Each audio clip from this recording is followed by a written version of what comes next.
a deux problèmes, a deux complexes. C'est la France et le Maroc. La France, pour les raisons qu'on connaît, on ne va pas revenir sur cette affaire, mais le Maroc, encore pire. Parce que le Maroc est une vieille nation qui a 12 siècles d'existence, qui a une forte identité, et l'Algérie, il faut bien le dire, a été créée par la France.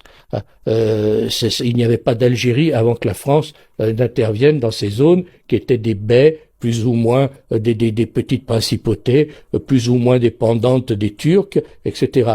Bon. Et donc, il y a une haine et une jalousie à l'encontre du Maroc qu'on ne peut pas imaginer, notamment de la part du régime algérien, qui a jamais été capable de définir l'identité de son peuple. Est-ce que c'est un peuple arabe? Est-ce que c'est un peuple musulman? Est-ce que c'est un peuple arabo-berbère? Je pense que ce régime, dans tous les échecs qu'il a eus, a aussi un échec identitaire. C'est-à-dire qu'il n'a pas donné une identité à son peuple et il ne se positionne que par rapport ou que face à deux pays qui sont la France et le Maroc. Et donc, c'est dans les gènes du régime algérien. Séparatiste, mais l'Algérie, elle est un peu comme le lapin du Racel. Elle continue à entretenir par haine du Maroc, comme il y a aussi une haine de la France en Algérie.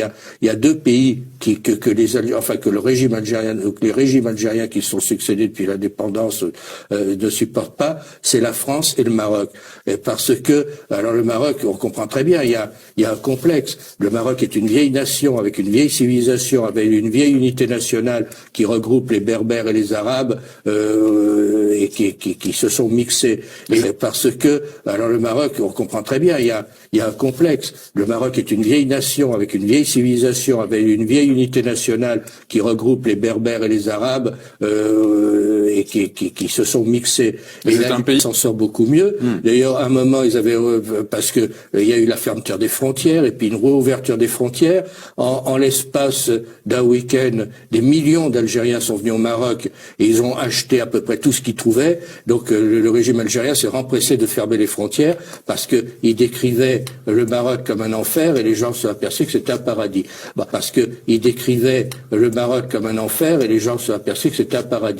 De sécurité, parce que toutes les grandes puissances savent que c'est un conflit qui n'aboutira jamais, que le Maroc est chez lui au Sahara et que personne ne veut d'un État indépendant au sud du Maroc. Bon, il est très clair que le projet algérien est voué à l'échec et qui ne peut pas aboutir.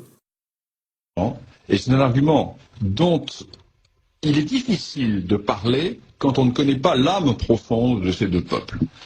Lorsqu'on ne connaît pas l'âme profonde du peuple algérien, lorsqu'on ne connaît pas l'âme profonde du peuple marocain, les Algériens font un complexe d'infériorité par rapport aux Marocains. Ils font un complexe d'infériorité car ils ne sont en fait que des parvenus de l'histoire. Je ne le dis sans aucune agressivité, je le dis en toute amitié. Ce sont des parvenus de l'histoire. Ce pays n'a jamais existé. Au mieux, il fut une dépendance turque, une suite de bellicats. Et il était un monde d'anarchie. Il n'y a pas d'histoire de l'Algérie. D'ailleurs, Ferhat Abbas l'avait dit. J'ai visité les cimetières et je n'ai pas trouvé d'histoire de l'Algérie. Eh bien, de l'autre côté de la Moulouya, existe un royaume qui a 12 siècles d'histoire. Lorsque Hugues Capet est élu roi de France en 987, la dynastie marocaine a déjà un siècle et demi d'histoire. Donc nous sommes en présence d'un très vieil État. Et les Marocains ont toujours joué maladroitement.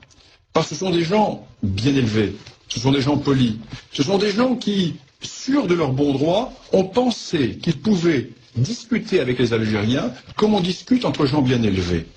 Or, ils ont eu en face d'eux des gens qui n'appliquaient pas les règles de la diplomatie traditionnelle et qui étaient restés peut-être dans cette politique des ouvertures barbaresques ou du rapt ou de la piraterie, mais non pas dans les usages qui étaient les usages classiques de la vieille diplomatie.